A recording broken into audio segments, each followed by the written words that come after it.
Hello children, எல்லோரும் எப்படி இருக்கீங்க? இன்றைக்கி நம்ம என்ன கதை பார்க்க போகிறோம்? நாரதர் ஒரு கலகம் பண்ணுறார். அந்த கதையை பார்ப்போம். ராமர் சீதையெல்லாம் இருக்கா இல்லையா, அவெல்லாம் ராமாயணத்தில் அவள் காட்டுக்கு போகிறாள். காட்டில் போய் 14 years காட்டில் இருக்கா.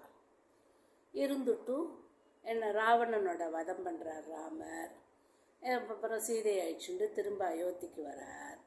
அயோத்திக்கு அயோத்தியில் பட்டாபிஷேகம் நடக்குது ராமருக்கு. ராஜ்ய பரிபாலனை பண்ண ஆரம்பிச்சுடுறார். அவர் ராமராஜ்யம் அவ்வளோ நன்னா இருக்குது. ஜனங்கள்லாம் ரொம்ப சந்தோஷமாக இருக்கா. எல்லாருக்கும் ராமரை ரொம்ப பிடிக்கிறது.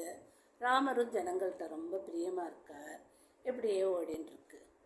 ஒரு நாள் அரண்மனையில் எல்லோரும் உட்காந்துட்டு இருக்கும்போது நாரதர் அங்கேருந்து வரார். கையில் ஒரு வேணியை வச்சுக்கிண்டு நாராயணா நாமத்தை சொல்லிட்டு நாராயணா நாராயணா நாராயணான்னு சொல்லிட்டு வரார். அப்படி வரும்போது அங்கே எல்லாரும் அவரை பார்த்துட்டு நாரதருக்கு நமஸ்காரம் பண்ணுறார். அவர் பெரிய குரு. அவரை நமஸ்காரம் பண்ணி அவரை ஒரு ஆசனத்தில் உட்காந்து வைக்கிறார் ராமர்.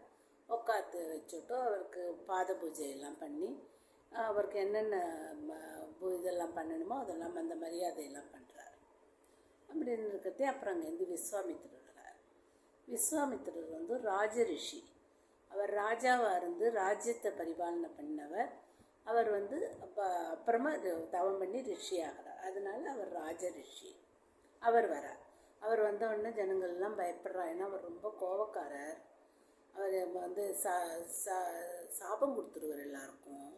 அதனால எல்லாரும் அவரை இப்போ அவர்கிட்ட போய் ஆசீர்வாதம் வாங்கினுட்டு விஸ்வாமித்திரர்கிட்ட போய் உட்காந்துன்னுட்றான். அப்போ அங்கேருந்து நாரதர் என்ன பண்ணுறார், ஆஞ்சநேயர் இருக்காருங்க. ஆஞ்சநேயர் அவரை கூப்பிட்றார். ஆஞ்சநேயா இங்கே வா அப்படின்ட்டு. ஆஞ்சநேயர் வரார். நீ போய் எவ்வளோ பெரிய மகான்லாம் இருக்கா பார்த்தியா, எல்லார்ட்டையும் போய் நீ ஆசீர்வாதம் வாங்கிக்கோ, ஆனால் விஸ்வாமித்திரர்கிட்ட மாத்திரம் வாங்கிக்காது அப்படிங்கிறார். அப்போ உடனே ஆஞ்சநேயர் ஐயோ என்ன அப்படி சொல்கிறேன், அவர் கோச்சில் விட மாட்டாரா அப்படிங்கிறார். நான் சொல்கிறத நீ கேளு அப்படிங்கிறார்.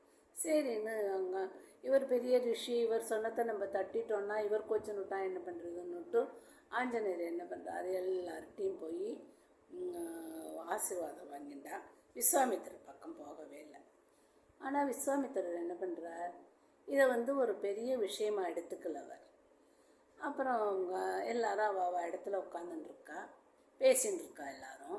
அப்போ இவர் கூப்பிட்றாரு, விஸ்வாமித்திரர்கிட்ட போகிறார் நம்ம நாரதர். போய் விஸ்வாமித்திரரை பார்த்துட்டு முனிஸ்ரேஷ்டரே ஆஞ்சநேயரை பார்த்தேலா, எல்லார்ட்டையும் போய் ஆசீர்வாதம் வாங்கிட்டான், உங்ககிட்ட வந்தாரா அப்படின்னு கேட்குறாரு.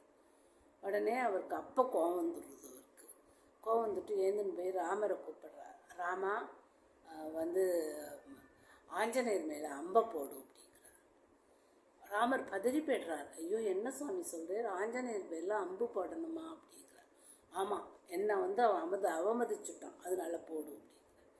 சரின்னு இந்த ரிஷி சொல்கிறத கேட்காத இருந்தால் இவர் கோபம் வந்துடுமோ இவருக்குன்னுட்டு ராமர் என்ன பண்ணுறார், ஒரு அம்பு போடுறார், 2 அம்பு போடுறார், 3 அம்பு போடுறார். ஆஞ்சநேயரும் ஒன்றுமே பண்ணலை. அவர் கண்ணை மூடிண்டு ராம தியானத்திலேயே இருக்கார். ராமா ராமா ராமா ராமா ராமான்னு சொல்லிகிட்டே இருக்கார். அதுக்கப்புறம் விஸ்வாமித்திரர் சொல்கிறார், பிரம்மாஸ்திரத்தை போடுங்கிறார். பிரம்மாஸ்திரமும் அவரை ஒன்றும் பண்ணலை.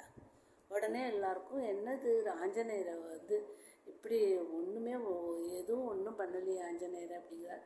பொதுவாக ஆஞ்சநேயர் சிரஞ்சீவி. அதுவும் ரெண்டாவது ராம பக்தர், விடாத ராமநாமம் சொல்லிகிட்டே இருக்கார். இந்த ராமநாமத்தோட மகிமையை சொல்கிறதுக்கு தான் நம்ம நாரதர் கலகம் பண்ணியிருக்கார். இந்த மகிமை எல்லாருக்கும் தெரியணும் அப்படின்னுட்டு. ஸோ ராமநாமத்தை விடாத யார் சொல்கிறாளோ அவளை ஒருத்தரும் ஒன்றும் பண்ண முடியாது. ராமரை விட ராமநாமம் அவ்வளவு மகிமை வாய்ந்தது அது. குழந்தையெல்லாம் இந்த கதை உங்களுக்கு பிடிச்சிருக்கா? நீங்களும் என்ன பண்ணுங்கோ, கார்த்தால ஏந்து டெய்லி ஒரு 10 தடவை ராமநாமம் சொல்லுங்க. ஒரு நிமிஷம் கூட ஆகாது அதுக்கு. சொல்கிறீங்களா? நாளைக்கு இன்னொரு இன்ட்ரெஸ்டிங்கான கதையோடு உங்களை பார்க்குறேன்.